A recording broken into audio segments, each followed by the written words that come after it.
Ya, untuk saat ini sih kita masih fokus di renang ya, tapi untuk kedepannya kita masih punya rencana untuk mengembangkan ke polo air dan juga renang artistik atau renang indah.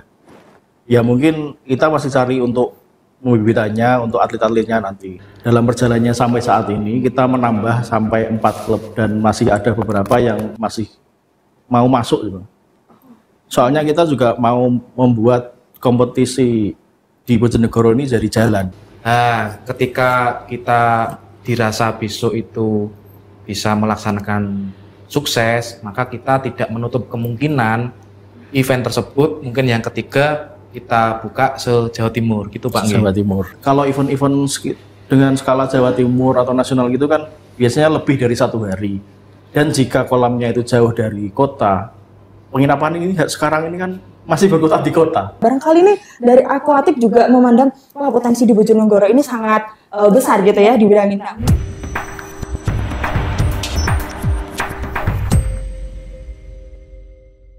Assalamualaikum warahmatullahi wabarakatuh. Salam sejahtera dan selamat datang untuk para pendengar setiap podcast Radar Bojonegoro. Saya Fiona Maslumintang dan Yana Dwi. Senang sekali rasanya saya bisa menemani teman-teman semua dalam obrolan inspiratif dan juga komunikatif. Hari ini kita akan mengulas sebuah cabang olahraga yang mungkin terdengar asing di telinga masyarakat, namun memiliki banyak sekali gudang prestasi dan juga potensi. Dan ya, kita akan berbicara seputar dunia akuatik. Tentunya saat ini saya tidak sendiri, sudah didampingi dengan Mas Teguh dan juga Mas Hendri, sosok yang sangat aktif di dunia akuatik Kabupaten Bojonegoro. Apa kabar Mas Teguh, Mas Hendri? Baik, alhamdulillah baik. Alhamdulillah senang sekali bisa bertemu dan berbincang langsung dengan Mas Hendri dan juga Mas Teguh. Sebelum masuk ke pembahasan utama, mungkin bisa memperkenalkan diri lebih dalam kepada pendengar dan juga menceritakan tentang aktivitas kesehariannya di dunia olahraga. Iya, perkenalkan, nama saya Hendri Rahman Susetio. Di saat ini saya sebagai Ketua Umum Akuatik Indonesia Kabupaten Bojonegoro periode 2019 ya, sampai 2022 sampai dengan 2026 nantinya. Jadi di sini saya bersama dengan Bapak Teguh. Oke, Bapak Teguh ya. Ya, Bapak Teguh sebagai sekretaris dari Akuatik Kabupaten Bojonegoro. Monggo, Bapak Teguh. Ya, melanjutkan dari Pak Ketum, saya Teguh Wicaksono di cabur Akuatik Indonesia selaku sekretaris cabur. Di luar itu saya juga sebagai NTO, National Technical Official, yang berlisensi nasional. Selain itu juga background pendidikan juga olahraga, mulai dari S1 sampai S2. Jadi olahraga ini sangat tidak asing bagi saya, apalagi untuk akuatik. Mungkin itu Mbak, sekilas. Oh iya, asing ya Mas Yo. Mungkin gini Mas, kalau sekarang udah kenal nih sama Mas Hendri dan Mas Teguh, mungkin para sobat radar atau podcast radar yang ada di luar sana, barangkali sudah dengar gitu, apa sih akuatik itu ya? Nah ini pada kesempatan kali ini kita bakal mudah juga nih ya Mas ya, terkait dunia akuatik itu. Barangkali yang pertama bisa dijelaskan dulu nih Mas Hendri, apa sih sebenarnya akuatik itu? Apakah ini hanya sebatas renang atau ada yang lebih dari itu gitu Mas? Sebenarnya akuatik ini dulu namanya Persatuan Renang Seluruh Indonesia ya. Jadi orang-orang itu mungkin dulu mengenalnya lebih ke PRSI, bukan ke akuatik. Namun kemarin di tahun 2023, kalau nggak salah bulan Agustus ya, itu mengacu pada aturan Federasi Renang Dunia atau FINA yang berganti nama. Jadi akhirnya PRSI itu berganti nama menjadi Akuatik Indonesia secara resmi, berganti nama dan juga logo pada Agustus 2023. Jadi baru. Kalau Mas Teguh kayaknya juga sudah tidak di sini ya dengan dunia nanti dari S1, S2-nya juga di bidang olahraga ya Mas ya. Nah, sebenarnya kalau akuatik sendiri itu memang bisa dipakai sebagai renang tadi ya Mas, atau ada lainnya gitu seperti atau senam atau yang lainnya juga. Ya, jadi Mbak, betul apa yang disampaikan Pak Ketua. Federasi Dunia yang pertama itu namanya FINA. FINA berganti nama menjadi World Aquatic. Betul yang disampaikan Pak Hendri. Terus otomatis untuk Indonesia pun juga ikut berubah. Nah, berbicara terkait akuatik, itu di dalamnya ada beberapa cabur atau subcabur. Yang pertama itu ada renang, yang kedua ada loncat indah, yang ketiga ada renang artistik, yang keempat ada renang perairan terbuka atau yang biasa disebut open water swimming, terus yang kelima itu ada polo air. Jadi di akuatik itu membawai 5 cabur tersebut, Mbak. Wah, berarti sebenarnya banyak juga nih ya Mas ya di akuatik ini. Kalau di Bojonegoro nih Mas, apakah dari kelima cabur itu tuh semuanya ada di Bojonegoro gitu, atau memang fokusnya di salah satu cabur gitu? Mungkin bisa dijawab nih, baik Mas Hendri maupun Mas Teguh gitu. Ya, untuk saat ini sih kita masih fokus di renang ya, tapi untuk kedepannya kita masih punya rencana untuk mengembangkan ke polo air dan juga renang artistik atau renang indah. Ya mungkin kita masih cari untuk bibitanya, untuk atlet-atletnya nanti. Tapi untuk pada saat ini kita masih berkutat di renang saja. Oke, masih di renang, tapi juga ada tujuan ke depan gitu ya Mas. Kedepannya pasti kita juga nambah. Soalnya kalau kita lihat kemarin dari Porprov itu banyak yang dari subnya akuatik itu kayak renang indah itu masih bisa lah kita dari Bojonegoro itu masuk ke situ. Jadi masih ada peluang kita untuk masuk itu. Makanya untuk kedepannya mungkin kita akan nambah juga untuk polo air dan juga renang artistik. Loncat indah. Dan mungkin ditambah loncat indah ini. Luar biasa nih Mas, bisa memprediksi dan juga ada tujuan jangka panjangnya gitu. Karena ini tidak lepas dari potensi barangkali ya Mas ya, potensi di Bojonegoro. Nah barangkali ini dari akuatik juga memandang wah potensi di Bojonegoro ini sangat besar gitu ya di bidang ini. Nah, mungkin bisa dijelaskan gitu Mas, dari potensi-potensi ini bisa memunculkan ini karena apa gitu, barangkali ini luas wilayahnya atau geografisnya atau SDM-nya atau bagaimana sih Mas menurut akuatik hingga mencapai tujuan itu gitu. Ya, dari sudut pandang kami, yang pertama kalau disinggung terkait geografis, kita juga harus sangat sadar bahwa Bojonegoro itu terletak di bantaran Sungai Bengawan Solo. Ya. Jadi memang mungkin sudah ditakdirkan bahwa Bojonegoro itu harus memiliki pembinaan yang berkaitan dengan air itu harus lebih difokuskan. Selain sebagai prestasi, ya minimal sebagai anak-anak Bojonegoro itu untuk menjaga dirinya supaya tidak terjadi hal-hal yang tidak diinginkan, misalnya contoh tenggelam dan sebagainya. Nah, terkait mengenai potensi, sebenarnya anak Bojonegoro itu sangat potensi sekali.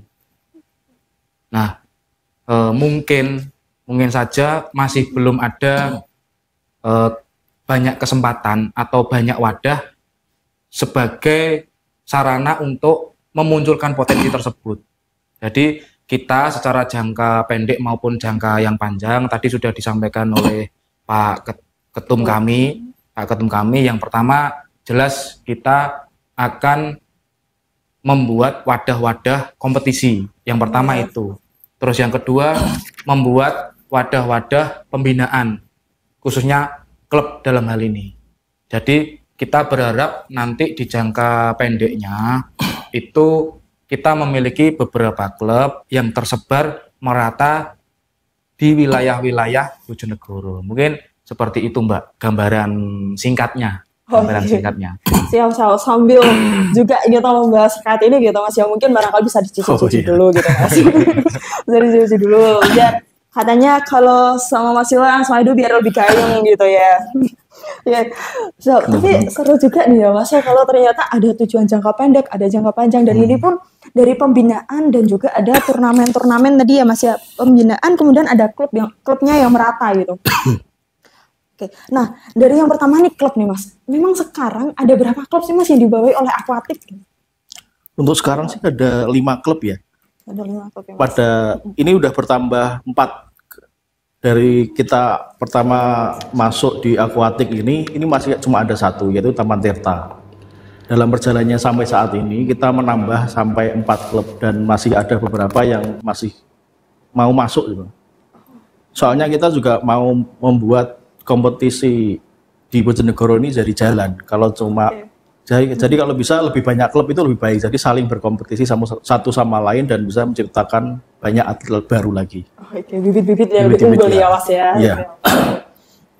Kalau klubnya tadi dari 1 kemudian ada tambahan 4 jadi 5 sekarang ya Mas ya katanya Iya, tadi. 5. Nah, ini dalam jangka waktu berapa lama nih Mas hingga dari 1 menjadi 5 gitu. Berapa tahun nih Mas bisa sampai ini gitu? Ini 2 sampai 3 tahun kalau misalnya. Iya. Jadi sebenarnya gini Mbak, sebenarnya teman-teman itu sebelum terbentuk menjadi klub itu sudah memiliki pembinaan. Hanya saja kemarin judulnya itu privat. Lah, ketika kita diberikan amanah dalam kepengurusan, maka kita fasilitasi teman-teman yang ingin melegalkan menjadi klub. Tetapi juga harus sesuai dengan ADART. Namanya pendirian klub itu tetap harus ada syarat-syarat yang harus dipenuhi.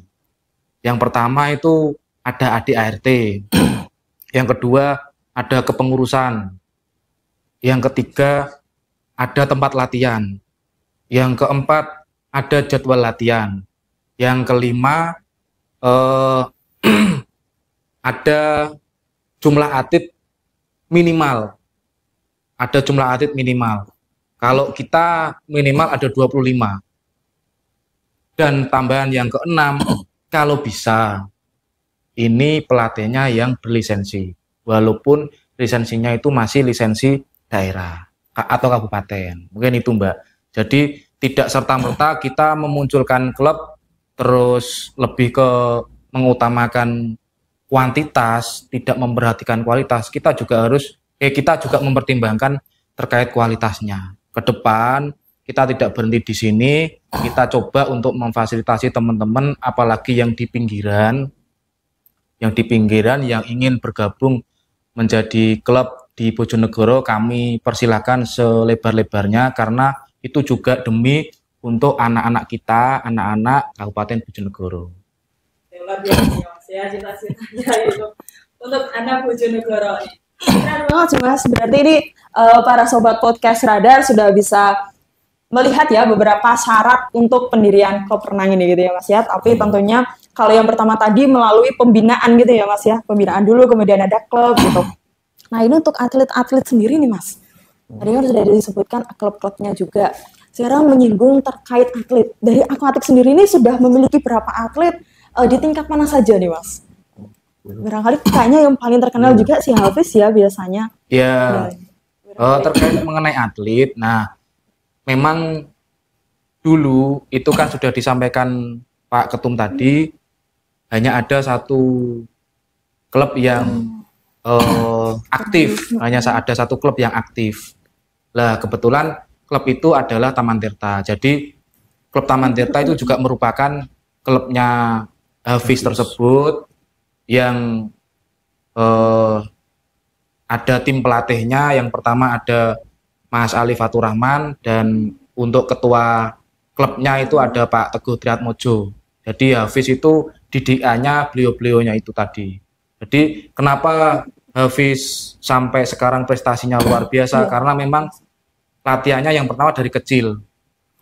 Dididik oleh pelatih-pelatih Taman Tirta dari kecil. Satu, terus yang kedua memang dari anaknya itu memang benar-benar tekun, disiplin tekun. Terus yang paling penting lagi orang tuanya, baik bapak ibunya itu sangat support sekali. Jadi ketiga hal tersebut mungkin yang mendasari sampai Hafiz di titik sekarang. Mungkin itu. Nasional ya Mas ya? Internasional. Internasional Hafiz, luar biasa. Berarti Bojonegoro memang tidak kekurangan orang yang berbakat, berpotensi, berprestasi ya Mas ya. Tinggal bagaimana memunculkan ini gitu ya Mas Teguh maupun Mas Hendri itu. Nah kalau dari itu kan tadi hanya dari memang Hafiz sudah moncer nih dan juga dari satu klub tadi ya Mas ya di Taman Tirta gitu. Untuk keempat klub ini berarti masih berproses gitu Mas. Untuk yang atau juga ini sebenarnya dari daerah, kalau Taman Tirta kan tidak jauh dari kota juga ya Mas. Kalau 4 klub tadi itu dari mana aja sih Mas? Apakah sudah menyebar gitu ke Bojonegoro wilayah mungkin yang bagian barat atau timur gitu Mas? Iya. Untuk yang 4 klub lainnya tuh alhamdulillah udah bisa dikatakan menyebar ya. Yang kedua itu ada BWS di paling Mawulus itu di Sumbang. Terus Happy Swimming Club di Balen. Terus Pasinan. Ya, masih Pasinan di Baurno. lagi di Satu lagi Pokemon. Satu lagi Pokemon di Dander itu. Oh, bagaimana di dalam? Jadi mungkin untuk kedepannya kita mau coba di arah barat mungkin ya, arah barat Bojonegoro yang bisa monggo yang mau buat klub. Jadi kalau lebih banyak, lebih tersebar kan juga lebih baik. Jadi pembibitan atlet itu bisa berasal dari mana saja, dari setiap pojok Bojonegoro bisa. Jadi Oke, nih bagi teman-teman berarti sudah jelas ya. Bagi yang mau membuka monggo, terutama di daerah ini bakal berekspansi nih. Aquatic bakal berekspansi ke daerah wilayah barat Bojonegoro ya Mas ya. Mungkin daerah Purwosari, Padangan, Ngerahu kayak gitu ya Mas ya. tapi tetap di garis bawah yang tadi ya, dengan sesuai aturan yang sudah disampaikan oleh Pak Teguh tadi. Siap, ada ADART, kepengurusan, kemudian ada minimalnya juga 25 tadi ya Mas ya untuk pesertanya itu yang dilatih. Kemudian juga kalau bisa pelatihnya berlisensi gitu ya Mas ya. Oke, siap Mas. Selain itu tadi membahas terkait klub, kemudian katanya ini kan selain itu juga bagaimana memunculkan bibit-bibit atlet akuatik yang unggul juga ya Mas. Salah satunya melalui kompetisi atau turnamen ya Mas ya. Nah, ini dari akuatik sendiri nih apakah memang sudah sering atau kiranya turnamen yang diagendakan atau diselenggarakan oleh akuatik ini sudah berapa aja sih Mas? Banyak banget atau ini baru mulai aktif gitu? Kalau kompetisi dari akuatik sendiri kita di 2023 kemarin. Jadi Aquatic Swimming Competition Bojonegoro 1 itu dari internal akuatik sendiri. Jadi kita mandiri mengadakan itu kemarin di antara lingkup pelajar kemarin. Dan untuk kedepannya kita juga punya agenda untuk Aquatic Club 2, Swimming Club 2 ini. Kita akan merencanakan di bulan September dan kita buka di September. Jadi kita melibatkan berapa? 6 kabupaten. Jadi kita selain ex-karesidenan yaitu Bojonegoro, Lamongan, Tuban, dan juga kita tambah Jombang, Nganjuk, dan juga Magetan. Dan itu rencananya kita buka di bulan September awal. September awalnya nih sekitar tanggal berapa nih Mas? Gimana? Kira-kira September awal nih kira-kira sekitar tanggal berapa nih untuk pembukaan pendaftaran tadi itu? Barangkali nih dari klub-klub lain yang melihat gitu bisa untuk juga. Untuk pembukaan pendaftaran insya Allah Senin ini sudah bisa dibuka. Pelaksananya yang tanggal September itu pelaksanaan. Berarti sudah dibuka nih Mas? Senin awal mungkin. Senin depan ini kita buka ke sana. Berarti tanggal berapa ya? 21. Iya, tanggal 21 nih ya Fiona ya. Tanggal 21 memang sudah dibuka. Sampai tanggal berapa nih Mas berarti untuk tutupnya? Sampai tanggal 30 Agustus. Sampai 30 Agustus berarti. Oke, berarti ini masih panjang ya untuk pendaftarannya bagi kawan-kawan yang melihat podcast juga. Ini kalau terlepas dari 6 kabupaten itu boleh nggak nih Mas? Maksudnya selain Kabupaten Lamongan, Tuban, Magetan itu. Hai, kau kehilangan STNK? Tak perlu khawatir, langsung saja menuju kantor Radar Bojonegoro. Nah, sampaikan ke petugas jika ingin pasang iklan STNK hilang. Ya, pasang iklan STNK hilang cuma Rp68.000 saja. Oh, ini nggak bisa soalnya ini kan menurut Rekom. Kemarin kita mengajukan surat ke Pemprov Jatim dan yang turun Rekom itu hanya yang kita ajukan dari awal itu. Jadi untuk kabupaten di luar mungkin untuk next kali ya. Oke, next bisa nih ya. Menambahkan. Iya, gimana nih?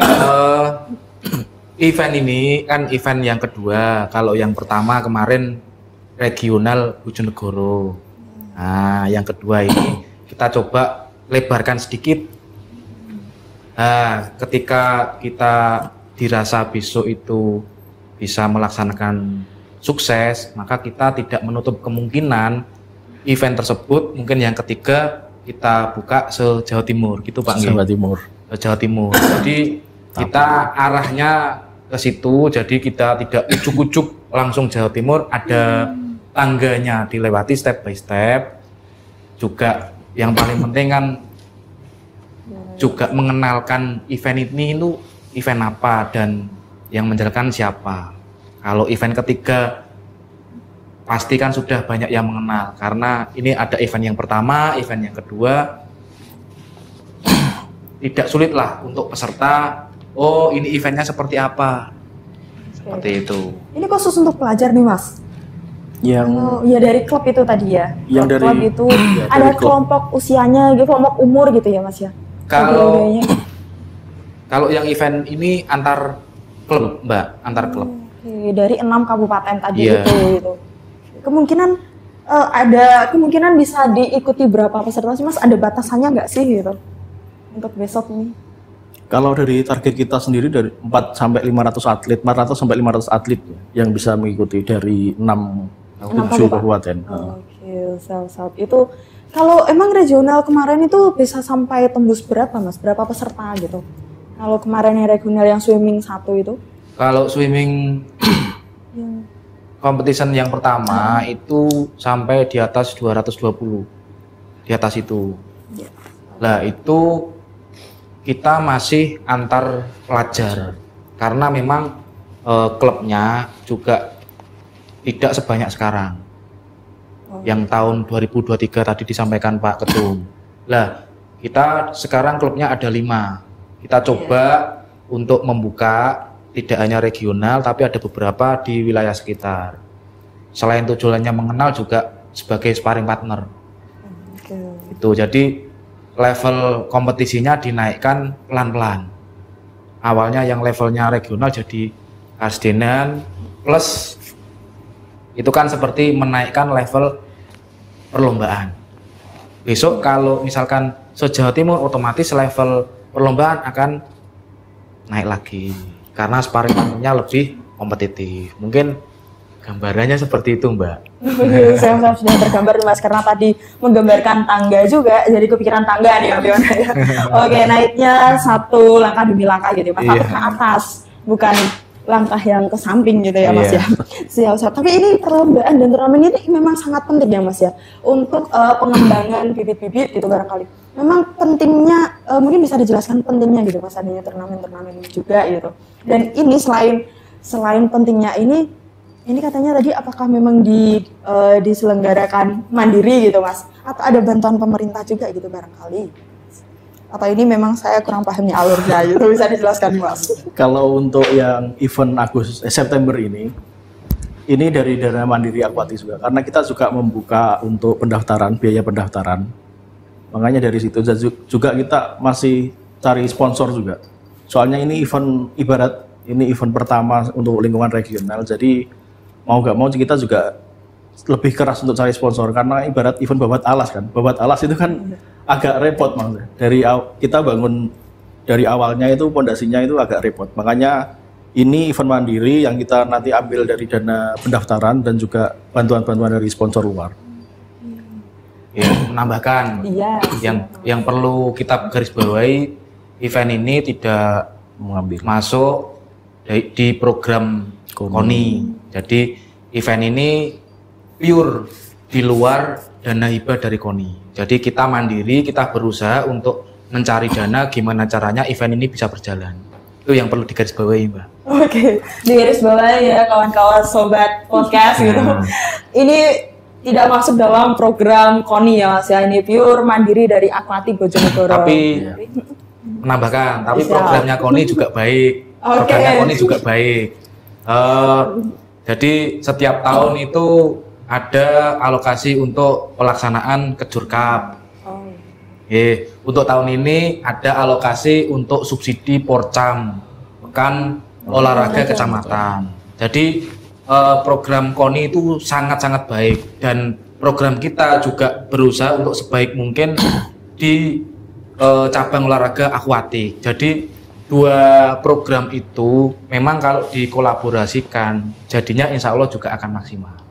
Begitu. lebih maksimal lagi gitu ya Mas ya kalau ada kolaborasi. Iya, betul. Siap. Tapi memang ini kalau dilihat akuatik salah satu cabur yang lebih aktif gitu ya Mas ya, maksudnya aktif dalam turnamen-turnamen perlombaan atau kompetisi gitu ya Mas. Ini kalau sebelumnya ini baru saat ini atau sebelumnya itu sudah aktif turnamen sih Mas dari akuatik? Mungkin di 2020 ke bawah gitu. Mungkin ada sejarahnya gitu.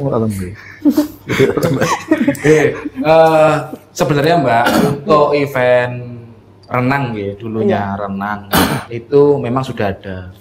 Pernah, ini kan tanyanya kan di bawah 2020. Pernah ada itu Piala Kepala Dinas Pemuda dan Olahraga, itu open se-Jawa Timur. Pernah. Terus ada lagi Piala Bupati. Udah lama. Hanya saja mungkin pemangku kebijakan pada waktu itu atau mungkin pengurus pada waktu itu kurang berkesinambungan terkait event tersebut. Jadi event tersebut jalan, kan kita juga harus ada tindak lanjutnya Mbak. Bener apa enggak? Iya. Nah, misalkan seperti kita event jalan, pembinaan juga jalan. Kemarin ada pelatihan pelatih, ada pelatihan wasit, terus ada penambahan klub, pemerataan klub juga ada. Jadi itu satu kesatuan yang tidak bisa dipisahkan, kan seperti itu. Oke, gitu ya. Siap. Satu kesatuan yang tidak bisa dipisahkan ya Mas ya. Siap. Dalam tanda kutip digarisbawahi pembinaan. Oke. Nah. Dalam tanda kutip digarisbawahi pembinaan. Oke. Tidak bisa dipisahkan. Gitu sobat. Ya, jadi ada menambahkan dari Mas Teguh tadi. Ya alhamdulillah di kepengurusan ini tim dari akuatik ini alhamdulillah solid. Jadi dan anaknya muda-muda. Jadi mau nggak mau kita itu harus dituntut untuk berlari kencang malah. Karena masih muda-muda nih ya Mas. Iya. Dan di sini juga saya saling mengisi untuk teknis. Ini bisa dari Mas Teguh dan saya dari sisi non teknis. Soalnya dari background kan Mas Teguh ini dari olahraga, tapi sedikit banyak saya juga sudah tahu dari kuliah. Soalnya dia ini juga teman sekamar saya waktu kuliah. Soalnya dia waktu semester 1 udah jadi petugas renang. Jadi sedikit ketika dia pulang petugas renang itu sering cerita. Jadi sedikit tahu banyak. Oh gitu. Kuliahnya di mana nih Mas? Kalau Mas Hendri nih, kok bisa sampai kan sekamar ya tadi ya? Iya. Ya, di mana nih Mas kalau Mas Hendri dulu? Saya dulu di UNESA, tapi cuma sampai D3 saya. Jurusan apa nih Mas? Jurusan desain. Oh. Nah ini out of topic nih. Enggak apa-apa nih, tambahan barangkali ada yang lebih ingin mengenal nih.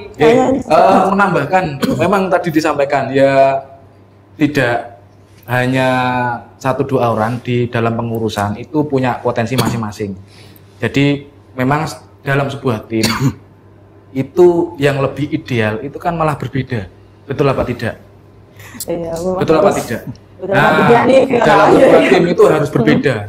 Nah, ketika ada perbedaan itu kan banyak saling mengisi. Nah, seperti yang disampaikan Pak Ketum, walaupun saya mungkin cukup memahami secara teknis, tapi secara manajerial ini Pak Ketumnya luar biasa ini.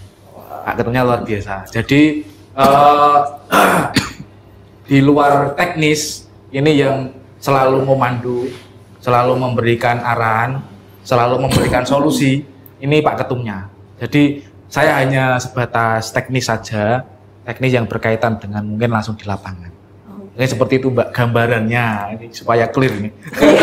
Sangat solid ya, ada yang teknis, ada yang non teknis, ada yang memang berangkat dari dulunya. Sudah dari semester 1 tadi ya Mas ya katanya udah di bidang olahraga. Iya, kebetulan kita lulusan dari SMA Negeri 1 Bojonegoro. Jadi lulusan dari SMA Negeri 1 Bojonegoro, kuliah juga di UNESA. Kebetulan kalau SMA-nya sama kan otomatis cari kos-kosannya juga sama. Itu. Ya nyambung sampai sekarang Mbak. Jadi ya guyonannya ya ada, terus produktifnya ya sangat banyak. Jadi kita dalam berteman kan harus seimbang. Ini ini gak teman ini. Ini sudah saudara juga. Jadi harus seimbang antara guyonan sama produktifnya itu harus seimbang. Ini nggak bosen Mas, kalau ini out of topics tadi ya. Iya. Ini aku nggak bosen gitu. Dari SMA kemudian kuliah berdua terus barangkali gitu. Nggak ada bosennya ya Mas ya. Tapi ini barangkali malah lebih memacu, terutama di akuatik biar lebih maju gitu. Barangkali nggak ada bosen tapi berpikir yang lebih produktif tadi. Oke, kayaknya udah terlihat kalau memang udah solid banget sih ya. Oke, barangkali nih sudah sarapan belum, bisa sambil diicip-icip ya Mas ya. Ini nih Mas, mungkin juga ini untuk barangkali ada masukan atau harapan gitu Mas bagi pemerintah untuk lebih memerhatikan akuatik, atau mungkin ada keinginan tersendiri dari akuatik yang ingin disampaikan ke pemerintah, karena mungkin belum ada meja audiensi, bisa di sini di meja Radar Podcast ya, podcast Radar Bojonegoro itu. Mungkin Mas, begini dari Mas Hendri dulu. Kalau untuk harapan dari Akuatik Bojonegoro ini, yang pertama saya mengucapkan terima kasih juga kepada Pemkab Bojonegoro yang melalui Dinpora dan lewat KONI ini sangat mendukung dari program akuatik. Misal kita butuh untuk pelatihan wasit atau pelatihan pelatih yang kita kirim keluar, itu kita bisa mengajukan. Ya seperti contohnya, seperti contoh kecilnya seperti itulah. Jadi selama ini saya menganggap Pemkab itu sangat mensupport dari program-program akuatik. Untuk harapannya mungkin dari Pemkab Bojonegoro bisa membuatkan kolam ya yang standar di seputaran kota. Karena apa? Kita butuh kolam ini yang satu, kita bisa mengadakan kompetisi yang lebih besar. Mungkin dengan skala Jawa Timur atau yang lebih di atasnya. Dan saya dengan yakin mengatakan bahwa tim akuatik Kabupaten Bojonegoro sendiri sanggup jika memang ada kompetisi Jawa Timur ditarik ke Bojonegoro. Luar biasa nih. Bisa digarisbawahi lagi ya Mas ya. Bahwa akuatik Bojonegoro ini sanggup kalau ada kompetisi skala Jawa Timur ditaruh. Asalkan tadi ada kolam yang standar. Standarnya seperti apa tuh Mas? Kalau untuk standar ya standar 50 meter dan juga ada kolam pemanasannya juga. Kenapa kita berharap ada kolam di sekitaran Bojonegoro? Karena kalau event-event dengan skala Jawa Timur atau nasional gitu kan biasanya lebih dari 1 hari. Dan jika kolamnya itu jauh dari kota, penginapan ini sekarang ini kan masih berkutat di kota. Iya. Jadi kalau dia harus PP terlalu jauh itu mungkin akan menjadi beban tersendiri mungkin ya. Ada pertimbangan tersendiri juga ya Mas ya, jauh gitu. Ya mungkin itu sih. Monggo tambahkan. Barangkali bisa ditambahkan nih Mas Teguh. Jadi ya kalau disimpulkan memang kolam renang di sekitaran kota itu juga banyak plusnya. Yang tadi disampaikan, karena menyelenggarakan suatu perlombaan atau event, apalagi mendatangkan orang dari luar Bojonegoro, itu sangat penting adanya prasarana pendukung. Salah satunya ya mungkin terkait konsumsi, terkait penginapan, dan lain-lain. Jadi seperti itulah. Tadi dikatakan standarnya kolam seperti apa? Standarnya kolam memang panjangnya 50,03. Ada 03-nya itu biasanya difungsikan untuk alat untuk perlombaan renang. Satu, terus yang dua lebarnya itu bisa 20 meter untuk 8 lintasan atau 10 meter 25 meter untuk 10 lintasan. Nah, mungkin ada kolam pemanasan dan lain-lain itu sebagai pendukung, dan yang paling penting kolamnya itu telah diuji tera. Ketika kolam sudah diuji tera, maka event-event yang diselenggarakan di kolam tersebut, misalkan kok terjadi pemecahan rekor, maka rekor tersebut bisa diakui secara nasional. Jadi seperti itu. Jadi ada tahapan-tahapan yang harus dilalui supaya kolam renang itu menjadi standar. Jadi standarnya kan ada beberapa poin yang harus terpenuhi. Mungkin itu Mbak. Terus mungkin tadi masukan untuk pemerintah tadi sudah disampaikan, saya sangat sepakat sekali. Pemkab sama Pemkab Bojonegoro, terus Dinas Pemuda dan Olahraga dan KONI Kabupaten Bojonegoro sangat luar biasa mensupport cabur-cabur khususnya di akuatik. Tidak hanya di akuatik sih, sebenarnya semua cabur sudah didukung. Hanya saja mungkin teman-teman cabur termasuk kita harus lebih aktif menggunakan dan memanfaatkan apa yang sudah diberikan, apa yang sudah dialokasikan, bahwa apa yang sudah diberikan itu tidak sekedar memberikan, tapi itu adalah sebuah kepercayaan dan rasa tanggung jawab. Jadi ketika diberikan, maka kita juga harus merasa bertanggung jawab atas alokasi yang sudah diberikan. Jadi seperti itu. Oke, harus ada rasa tanggung jawab gitu Mas. Iya. Apalagi ini beberapa tahun terakhir kayaknya KONI dapat hibahnya sekitar 10 M ya. Ya. Maksudnya yang KONI ya Mas ya. Dan mungkin Mbak masukkan lagi ini lingkup olahraga akan lebih baik lagi kalau teman-teman dari cabur itu menyelenggarakan event-event yang lingkupnya keluar Bojonegoro, entah event mungkin Karsdenan, entah event mungkin Jawa Timur, karena itu juga tidak hanya berdampak pada cabur tersebut atau olahraga tersebut, tapi juga akan berdampak ke ekonominya, Mbak. Kalau ada event, otomatis kan banyak pendatang.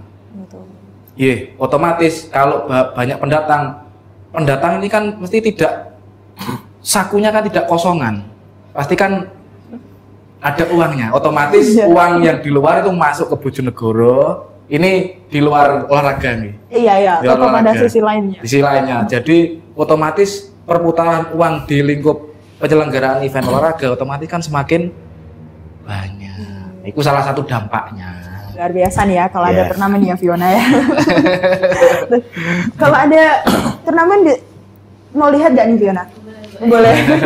Udah ini sudah ada nih, sudah kenal juga nih sama Mas Teguh maupun Mas Hendri gitu.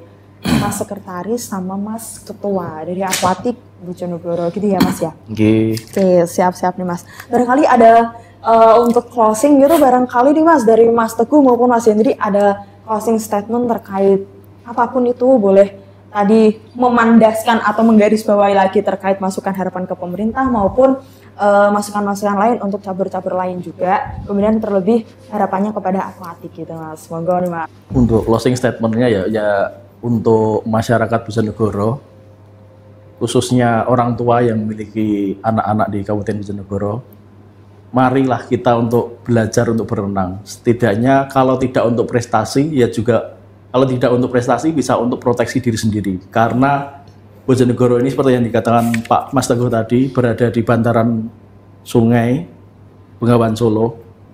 Jadi mari paling tidak kita bisa berenang. Terima kasih. Siap, terima kasih Mas. So ini barangkali Mas Teguh juga ingin. Saya sama, mungkin penutupnya hanya dua kata mungkin. Tadi sudah disampaikan Pak Ketum, saya hanya 2 kata. Ayo berenang. Oke, siap. Terima kasih banyak nih Mas. Bisa ditutup kali ya Fiona ya. Terima kasih Mas Hendri dan Mas Teguh sama-sama. Dan membagi cerita yang sangat membuka wawasan kalian. Akhir kata saya Fiona Mas Bintang dan juga Yana Dwi pamit undur diri. Terima kasih atas atensinya dan sampai jumpa di episode selanjutnya. On your computer, on your tablet, and on your phone.